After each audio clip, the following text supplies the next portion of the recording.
Happy Thursday, everybody. Today we're going to be doing the official review of the DryFire magazine for the Glock pistol. Since we're doing Glock today, I've got a ton of Glocks on the table. Rocking my Glock shirt, my Glock hat. Let's see what's on the table. I'll show you what's on it and what we're going to test today. We have a Gen 3 Glock 19 with an RMR with an agency arms trigger.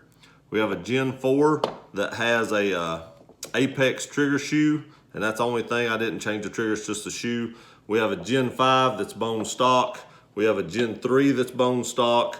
We have a 26 that has some stipple work, but it does have the Apex trigger shoe just like the Gen 4 does. And then we have a 17 that's bone stock, other than some grip tape. So that won't affect anything, just the grip tape. So in the paperwork, it does state that some triggers do not work with this. I'll actually read you what it says. Since there are multiple modifications and types of modifications that can be made to the Glock pistol, if your DryFireMag does not function as you have seen to function in the video, it is probably not due to the malfunction of the DryFire, but a wide range of variation and adjustments of the different pistols. Because of this, DryFireMag may require further adjustments to meet your unique application. So, you know, if you have a different trigger, let's see, if you have more than one pistol, this may even vary slightly from pistol to pistol. So it could even vary slightly to pistol. So we're going to try all these today and see if it all works in them. But we're going to do a few other things before that happens. We're actually going to weigh this. This has a little bit of heft to it. So I've not weighed this compared to other mags. If you're going to use this, I do advise you to get all ammo out of the room. Make sure your gun is safe. As you can see here, all my slides are back. Everything's been checked. It's all safe. There's no ammo around. But I do have ammo in a couple of magazines right here because I'm going to actually weigh these with this to see if it's close to a full magazine capacity, because that does kind of make a difference when you're training. You know, if you have the weight of a magazine with it, makes it feel more realistic. So we're going to test the weight out, and we can do that right now. I'll actually put you down towards the scale, turn the scale towards you, as you can see here, if I can get it turned around. Okay, there we go. So we'll put the DryFireMag on first, and it weighs 4.3 ounces. A Glock 19 mag, fully loaded, weighs 9.7. So, you know, it's less than half the weight. And of course, if it's like that, the 17's even going to be heavier. Glock 17's 10.3. So you're about half the weight of a stock magazine full.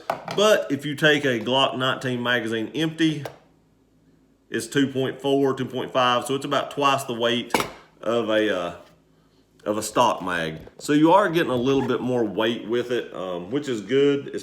I guess, like I said, it's not quite the weight of a full magazine, but it is still heavier than a stock magazine. It's just a regular standard magazine. So it does help a little bit with the weight of the gun, you know, when you're drawing it and stuff like that. It does help to have the actual capacity in there to make it feel realistic. So this will help with that some. Not quite, it's about half, but that's better than having nothing in the gun at all, because normally when you dry fire practice, you completely unload the magazine from the gun and empty the chamber, of course, because you don't want any magazines in your gun when you're dry firing.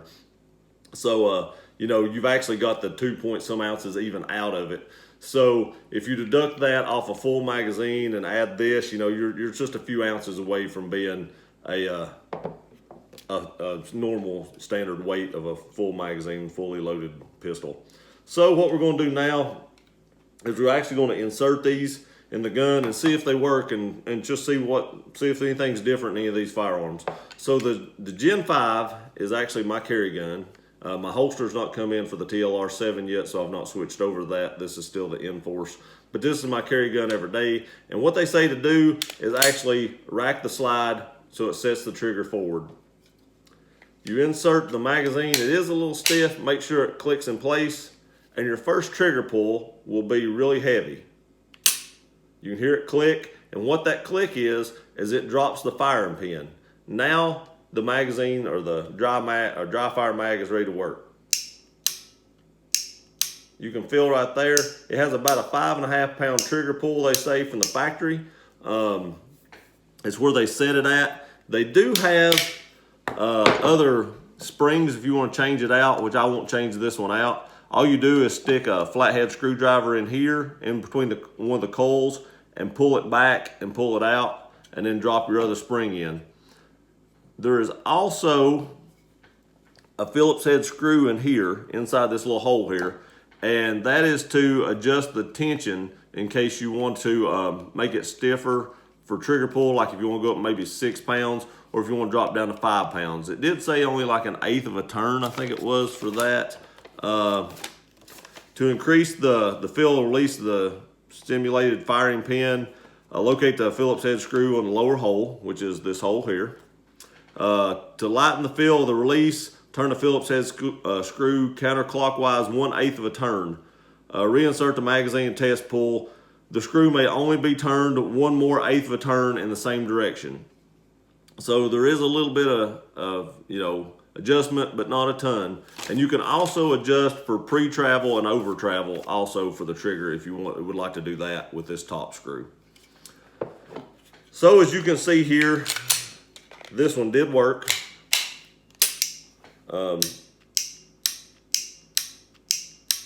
So you can test your trigger pull. I would tell you something that would be really handy with this. I don't have lasers on my firearms. I do see a use in lasers to an extent, but for me personally, I can acquire my sights quicker than I can acquire a red dot. My wife's gun does have a laser on it, so if I would have got a Smith & Wesson M&P DryFireMag, I could have showed you what I was talking about better, but I wasn't thinking about that at the time I ordered this. If you have a laser on your firearm, you can point this at a wall and pull the trigger, and that laser will flicker on whichever way you're pulling your trigger. So you can tell if you've got too much finger in the trigger or too little a finger in the trigger, or if you're just right. But that laser will exaggerate how bad you're flinching, which is a good thing, because that way you can kind of tell what you're doing wrong and fix it and work on your mechanics and your your muscle memory to create that real nice trigger pull. So there's the Gen 5. It does work in the Gen 5, as you can see. Set that aside. Gen 4, we'll just go down the list. So it actually went in the Gen 4 a little bit easier. It was a little bit tighter in the Gen 5 than the Gen 4. It won't drop free. You're not going to do speed reloads with this, which is not what it's made for anyway. But it did go in the Gen 4 a little bit easier. So let's see if it works. Now, like I said, this does have the Apex trigger shoe on it, as you can see there, maybe. There we go.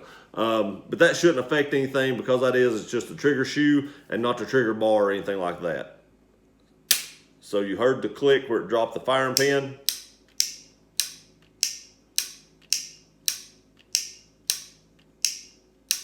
So you can see right there, it works perfectly fine with the Gen 5 or 4 as well. Now we're going to go down to the Gen 3. This is bone stock, has a factory trigger. There's no modifications to this firearm at all, except for some sights. And I change the sights on all my Glocks because they're plastic and they're crappy. So that's one thing I do as soon as I get it. That went in just like the Gen 4 did. Really easy. First trigger pulls heavy. Then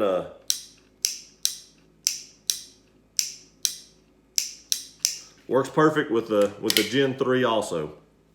Now that's the Gen 3 with a stock trigger. We're going to save the Zev to last because it does have an aftermarket trigger in it. So we're going to see if it works with it, because it's totally different than the rest of these firearms.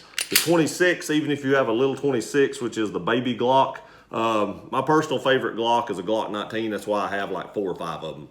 But, baby Glocks do have their place. So the only modifications been done to this, I did do some undercutting and some stipple work. It does have a set of excess big dots, and it does have the Apex trigger shoe, which shouldn't affect anything because it didn't affect in the Gen 4. So went in just like it did the other ones. The Gen 5 is the only one so far that this has been tight on. I don't know what the difference is in the Gen 5, but it has been tight in that. You will see it hangs out quite a bit in this. It did hang out in the 19s because this is a Glock 17 size magazine, but you can see right there, works perfect in the Gen 4 26. And I'm going to assume that's going to work perfect in the Gen 3 17 because, as you can see, it's a magazine fit for the 17. So you got the heavy trigger pull.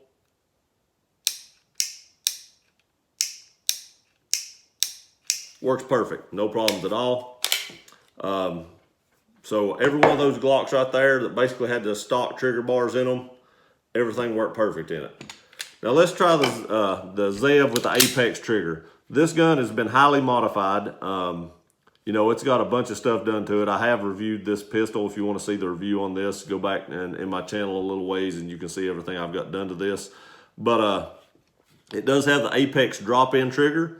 I love this trigger. This is a great feeling trigger. The reset is very nice on this. So let's put this in. Okay, it's inserted all the way. It will not work. With the Apex drop-in triggers, the way they bend their trigger bars to get you that short reset right there that I was talking about, you know, there's not a lot of take up in this gun, and especially the reset is very, very short. They bend that trigger bar in there to make it like that. It's actually a stock Glock trigger bar, and they just modify it to get it to work like this. So whatever they've done to this trigger bar, it will not work with this magazine. So if you have an agency arms trigger in your gun,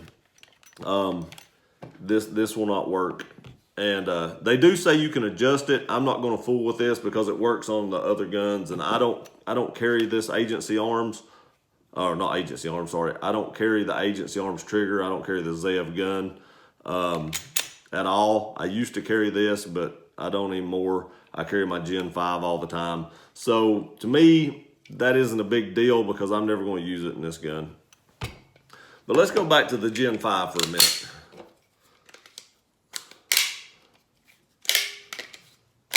It is just a little bit tighter in the Gen 5, but like I said, it does work perfect in the Gen 5 just like it does the other ones. Let me give you some ideas on how to use this. Like I said, if you have a laser on your gun, it's perfect for that. It's perfectly suited for that. You can point it at the wall, like I said, and really practice your trigger pull, and it'll exaggerate where you're flinching to, and you can see how to correct that. They actually make targets you can print off the internet that you can set up, and it has different like scenarios on it, whether you've got too much finger in the trigger, too little finger on the trigger, whether you're jerking the trigger, and you can actually put that on the wall and practice with that, and where your laser's flinching to, it actually tells you what you're doing wrong. So you can actually put that up on the wall and use that inside, and you know, save on ammo. A lot of people reload, and I get that, but you know, late at night, you don't really want to be outside shooting, disturbing neighbors. Some people may not care, but I live in kind of like a crowded area, so I kind of like to get along with my neighbors as much as I can. There's no need to be arguing with your neighbors and just make it a horrible time to go outside. But so at night, this would be a perfect tool. Also on vacation, this would be a perfect tool. Just make sure it's unloaded. The last thing you want to do is, like I said, get the ammo out of the room. Make sure like 3 times this is unloaded if you're in a hotel room, because you do not want to fire this thing in a hotel room. So if you're going to use this on vacation, please make sure that your gun double check everything, that it is unloaded before you do this. But it would be a perfect tool for that. You're in a hotel room, you're bored, you don't have nothing to do. What do? You take out your DryFireMag, slam it in your Glock 19. Gives you a few repetitions of pulling a trigger.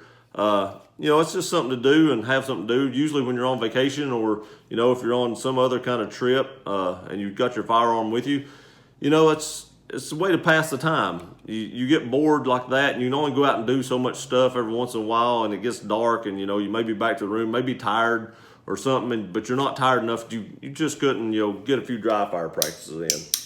So I'm gonna put you up on my tripod over here, and I'm gonna show you some other drills that you can probably do with this. Okay, so here I am, and I have my concealed gear on.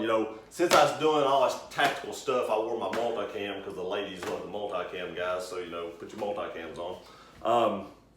But I've got my CCW gear on. This is how I carry. It's my favorite holster right now is the stealth gear, and that's what I carry all the time. And this is exactly how I carry my firearm. A lot of people carry appendix, but I think everybody that watches my channel knows how I feel about appendix. So I don't carry appendix anymore. I used to at one time. But there's some stuff you can do, If you're new to CCW, this would be a good training tool for you because, make sure your gun's unloaded. I can't reiterate that enough. But, if you need to practice your draw stroke, you can practice your draw stroke right here. And you can do that over and over and still get a trigger press in. It's important to get a trigger press in when you're practicing your draw stroke because, you're going to need that trigger pull when you get up there. So you might as well practice that when you're doing it. So, if you're going to practice drawing, you might as well practice when you come up to the ready, pulling the trigger. Because, if you're in a stressful situation, which this isn't a stressful situation, I get it, but you want as much muscle memory as you can get. So as you come up, always come up to your ready, take aim and pull the trigger. So, it's just a good habit to get into. Always remember too on your draw stroke, slow is smooth and smooth is fast. So you want to be as smooth as you can on your draw stroke. Make sure you come out of the holster good. Make sure you get that good side alignment. Be aware of your target if you need to. We hope nobody ever has to do this, but that's why we train just in case. So when you come up, make sure you get that front sight as you come up on target. Take that trigger press, put it back in here. So you can practice that all night long, and it don't cost you a dime other than just what the DryFireMag costs. I'll tell you at the end of the video about what they cost. They're not cheap. But what you'll save in ammo by doing it like this, you can probably make up for it in a few months. Another drill you can do, you should never be on the X. And what that means is if there is an active shooter in a situation like that and you're just standing in one spot, you're a sitting duck. You should always be moving when you're doing stuff like this. So, you can practice that with this, even like I said, in a hotel room. So you can practice that. Always take it, if you can move and take a step, that's what you want to do. You always want to take a step. You can actually even practice, coming at them. So, that's just stuff you can do at your home, at a hotel, anywhere like that. I know I keep saying hotel, but to me, this is a really good training tool on the road. Not just at home. At home, if I want to go shoot, I can actually go shoot. But when you travel, you don't always have access to a shooting range, especially outside. If you go to an indoor range, stuff like this right here, they're not going to let you do. So, you're going to be limited to just loading your gun and just, plinking away. And even like that, if you start shooting too fast, if you start shooting like this, they're going to be like, hey, whoa, you're shooting way too fast, but you need to slow it down. So you can't do that even at indoor ranges. So they're not going to let you draw. They're not going to let you rapid fire for most of the time, or most places they won't. You might go into somewhere that don't care, but most places will not let you rapid fire. So this is a very good training tool to me in those situations where you just may not be able to get out. Maybe it's raining outside. Maybe it's dark and you just don't want to go outside and practice low light, where you use your light to fire. And like I said, in my neighborhood, I really wouldn't want to do that anyway because I have a lot of neighbors and I don't want to disturb them at light. So I wouldn't do that anyway. So this is a great training tool inside. Now it does make a click sound. I know y'all can hear that.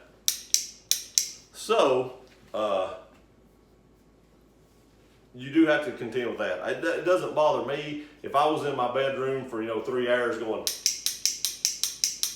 My wife would be like, "What are you doing?" So I could probably get by with it for a little while, but eventually she would probably get tired of that also.